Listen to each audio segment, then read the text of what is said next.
Okay, good afternoon, class, or good morning. So, this is a review video on fir- on your first monthly examinations in mathematics. So, we're going to discuss a review on the solutions of quadratic equations by factoring. First, we're going to have a drill or review on factoring trinomial. Okay, so you're going to factoring trinomial.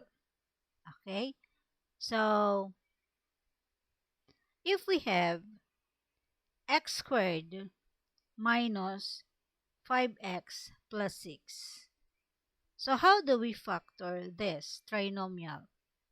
Okay, since you're going to factor this, we have here x squared, so we have here x times x. Then you're going to factor 6, 2, and 3 because you're going to check whether the middle term, no, this is negative 5. So therefore, if this is positive, the factor of 6, when you add, this becomes the middle term. So it becomes the middle term. So this should be negative and negative. Why? Because when you check negative 2 or get the product of negative 2 and negative 3, the answer is positive 6, which is the last term. And when you get the sum of negative 2 plus negative 3, that will be equal to the middle term, which is negative 5x. Okay? Again, this is just a review on factoring. So if we have x squared minus 8x plus 15, okay, so the factor, so we have, again, the same. We have x times x. Since this is 15, the factors of 15 are 3, 5, 1, and 15. So when you add 1 and 15, that will be equal to 16. So therefore, the factor should be 3 and 5. And this is positive. So we have here, this is both negative. Why? Because negative times negative 5 is positive 15. Negative 3 plus negative 5 is negative 8. Okay, so we have another example. We have x squared plus 4x minus 5. So we have here the factor. Factor of x squared is x squared. So times x times x. So we have here 1 and 5. Kasi wala naman ibang factor ang 5 kundi 1 and 5. So we have here the last term is negative and the middle term is positive. So therefore, to get the sign of who will get the sign of the middle term, you always write or put you copy the sign of the middle term kung saan ang may mataas na value. So this will become positive and this will become negative. Okay? It's negative 1. So ayusin natin. This is negative 1. Okay? It's natin. Okay? So because when you add negative 1 plus 5 is equal to positive 4 na, and negative 1 times 5 is equal to negative 5. Okay, another. So next page, number 4. Okay, how about you factor x squared minus 3x minus 18 equals to 0. Therefore, i-factor natin.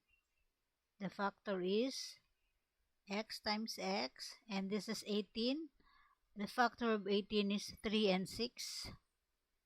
Therefore, 3 and 6, so 6 is greater than 3, therefore this becomes negative and this will be positive because negative 6 times 3 is equal to negative 18 and negative 6 plus 3 is equal to the middle term which is negative 3. Okay, how about this one? 2x squared minus 7x plus 6 is equal to 0. So we have now,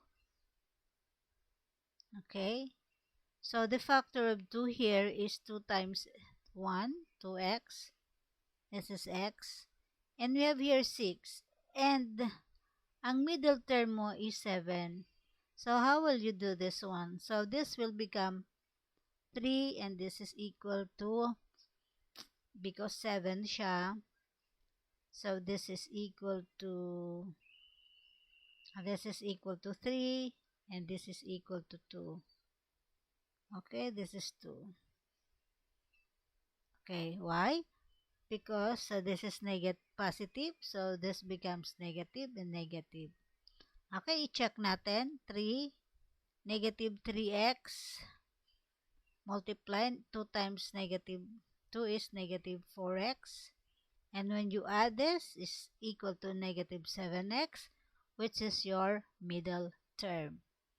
Okay, erase na natin. So, ayan. Okay, another example, number 5. And we have here number 6. Okay, how about this one? 2x squared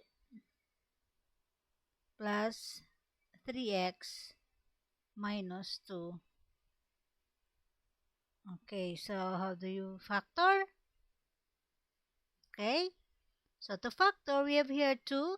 Lalagay dito, 2x times x. We have here 2, this is 3. So 2 times 2, 2 times 1. Okay, and 4, this is 2. X times 2 is 4. So this is positive, this is negative. Because when you multiply 2 times 2 is equal to 4, the negative 1 times 1 here is negative 1. So 4 minus 1 is equal to 3. So this is the factor. Again, we have 5x squared minus 7x minus 6. So i-factor natin dito na. We have 5x, then x. Okay, this is 6. So this is equal to 6. So therefore, this is equal to 3 and this is 2. Why? Because this is 7. So 7, 5 times 2 is positive 10. So this becomes negative 2 and this is positive. Okay? Because 5 times negative 2 is negative 10 x. Then 3 times 1 is 3x. And pag inad mo, this becomes 7x, which is your middle term, negative 5, negative 7x. Okay? So, naintindihan po? Okay, erase na natin yan. So, we proceed now to the next page. So, how about finding the roots of the quadratic equation? So, find, okay, the solution set. Okay, when you say the solution set, that is the value of the variable or the roots of quadratic equation. Say for example, we have here, gamitin natin, so we have x squared plus 3x minus 18 is equal to 0. Why may 0 na? Because it is an equation. Okay, so to find the solution set, we have first to factor. So, factor niya, yung kanina sinabi ko. So, this is x. So, we have here 6. And this is 3. So, positive po yung middle term. So, yung positive dito is the value or the higher absolute value. Then, we have here negative. This is equal to 0. Then, the roots, the roots are, so roots or the solution set should be, the solutions are, letter A, x plus 6 equals 0. So therefore, x is equal to negative 6. And the other one, x minus 3 is equal to 0. X is equal to positive 3. So therefore, the roots are negative 6 and 3. Or in other choices, so it should be negative 6 and 3. Or you have 3 and negative 6. So these are correct. Or if we have 3 and negative 6. So exam, may makikita kayong ganito. So ang ibig sabihin, these are the values of the variable. It is written in this way. Or ito, 3 negative 6 or negative 6 3 is the same as they are the same. And also negative 6 and 3, or it should be written as 3 and negative 6. These are all the same. So, lahat po to parehas and all they are correct answers. Okay? And then number 2, we proceed to the next example on finding the solution sets. So, if we have number 2, if we have 4x squared, okay, 4x squared plus 15x minus 4 is equal to 0. First step, we have to get the factor. So we have 4x x. Okay, tingnan niyo ha, this is 15, this is 4. So, kung 15 iyan, kung ifo-4 mo ini, this is 4, and this should be 1. Therefore, magiging na siyang 15. Because 4 times 4 is 16. So, this should be positive, and this is negative. Kasi negative 1 times 4 is negative 4 is equal now to 0. After factoring, you're going to get the zero property. Okay, ito lang naman po.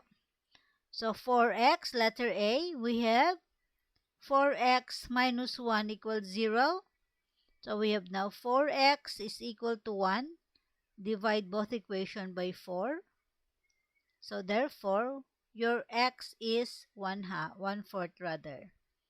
And the other root is x plus 4 equals 0. So, x is equal to negative 4. So, therefore, the roots are, we have 1/4 or negative 4. Or it should be written as negative 4 and 1/4. Or, if you can use and negative 4 or negative 4 the other way. So they are all correct. Okay? So next page, number 3 examples. So, sana po may naintindihan kayo. Okay? If we have 6x squared plus 5x minus 4 is equal to 0. So, factor is equal, this is a trial and error method. Trial and error method. So, we have the 6. So, pwede na mailagay natin 3x times 2x. Okay. Ngayon, since this is 5 and this is equal to 4, so it should be 2 times 2. So this is negative. So 6 times 2 is equal to 6x. 2 times 2 is equal to 4x. Therefore, this is negative. So, ito po ang positive and this is negative.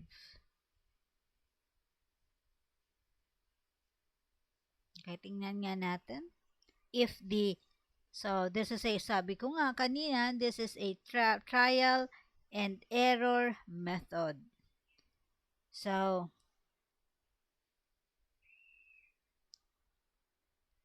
okay, tingnan natin. When you multiply, this is 6, this is negative. Ayon, when you subtract, this is equal to 2x. Now look at your middle term. Your middle term is 5x. So therefore, this is not a factor. Okay. Another. If we have here now 3x, then 2x. So we have here 4. Ginamit na natin si 2 times 2. And another factor of 4 is 1 times 4. Okay? So this is equal to 5. So therefore, this is equal now to 4. This is equal to 1. Okay? Since this is positive, so 4 times 2x is equal to 8x. So this is positive. 3x, this is negative 3x. At pag sinubtract mo, which is equal to 5x, so look at your middle term, check. So the middle term is 5x. So therefore, this is now the factor. So because the middle term is correct. Ito po, number 1 is not a factor. Okay, not a factor. I'm sorry. This is not a factor. Not a factor. Why? Because of the middle term is not the same as 5x. So, ito pong number 2 is the factor. Okay. Since nakuha po natin ang factor, which is equal now to 3x plus 4 times 2x minus 1 is equal to 0.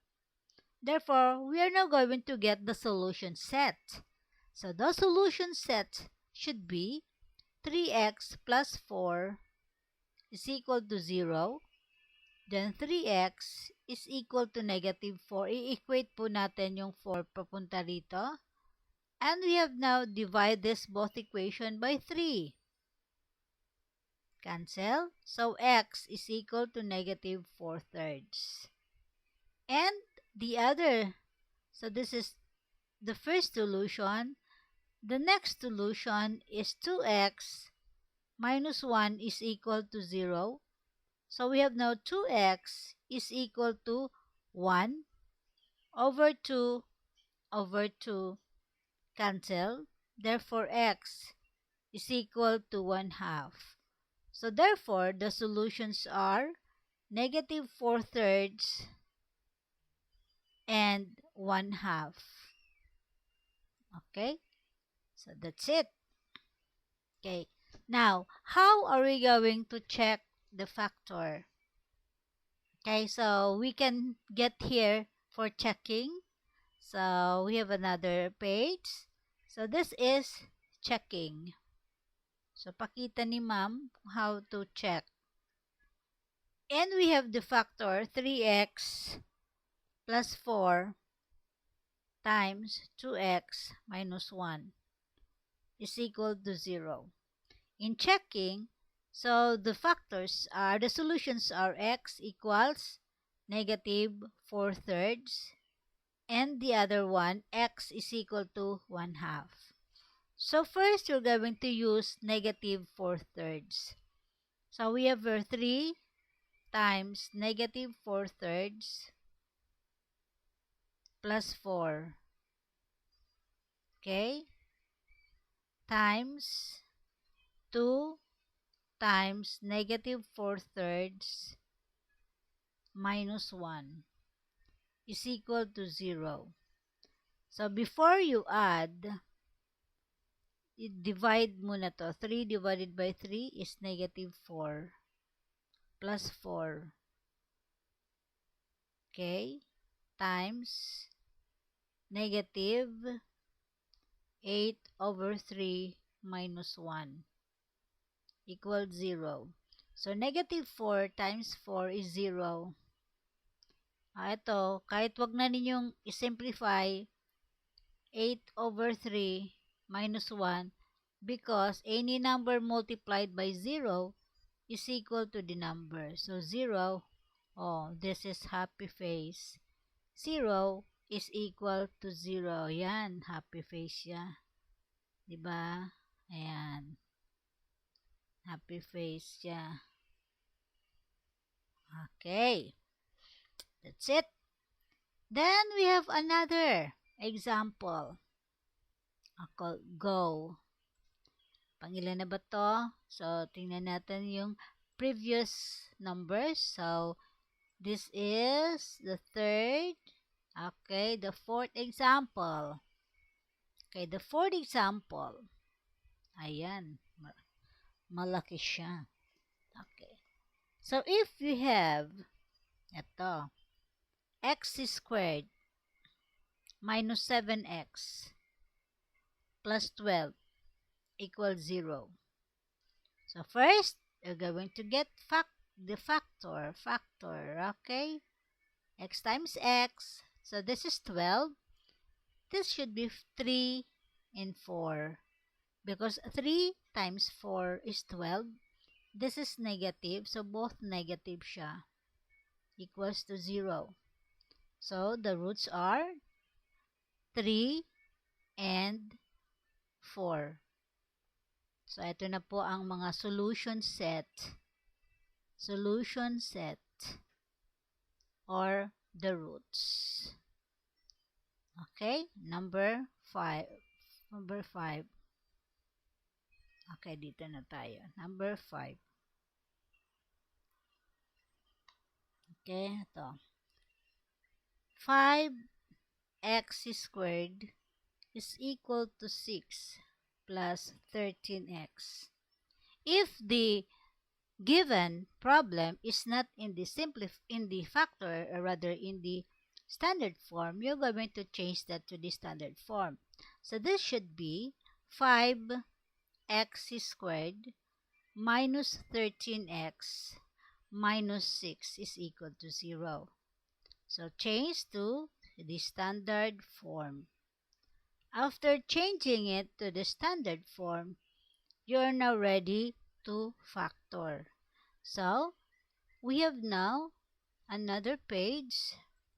We have now here 5x squared minus 13x minus 6 is equal to 0. Okay, then factor. We have here 5 is 5x times x. So this is 6. So this is 13. So therefore, you're going to get the factor of 6. So 1 and 6. So 1 and 6 hindi pwede. Kasi pag sinubtract mo, magiging 30 na yan. 5 because meron ka ditong 5. So therefore, tingnan natin if this is equal to, ayan, this is equal now to 3. This is equal to 2. Why? Because when you multiply 5 times 3, that is equal to 13. Rather 13, 15. Diba? So this is negative. This is positive. Because 5 times negative 3 is negative 15 plus 2 is equal to negative 2. Or negative 13 plus 2. So therefore, we have now 5x plus 2 equals 0. So 5x is equal to negative 2 over 5 So we have x equals negative 2/5. And the other root, we have x minus 3 is equal to 0. So x is equal to positive 3. Okay? So, next example is number, what number na ba tayo? Okay, number 6. Okay, 6, example, number 6. Okay. We have here another example. If we have the 3x squared equals to x. Okay, first, this is a solution. So you have to write this as a solution or as an equation rather.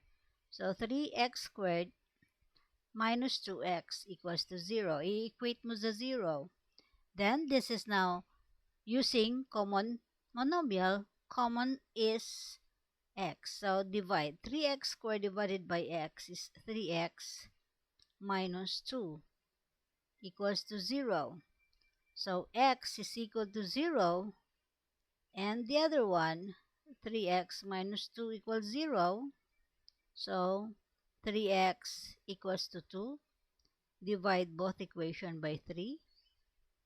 Therefore, x is equal to 2/3. Okay? If this factoring is what we call the common monomial factoring. Now, this is your lesson during your grade 8 mathematics.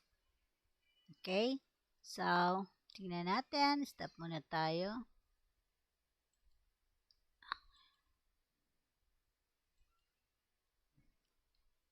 Okay.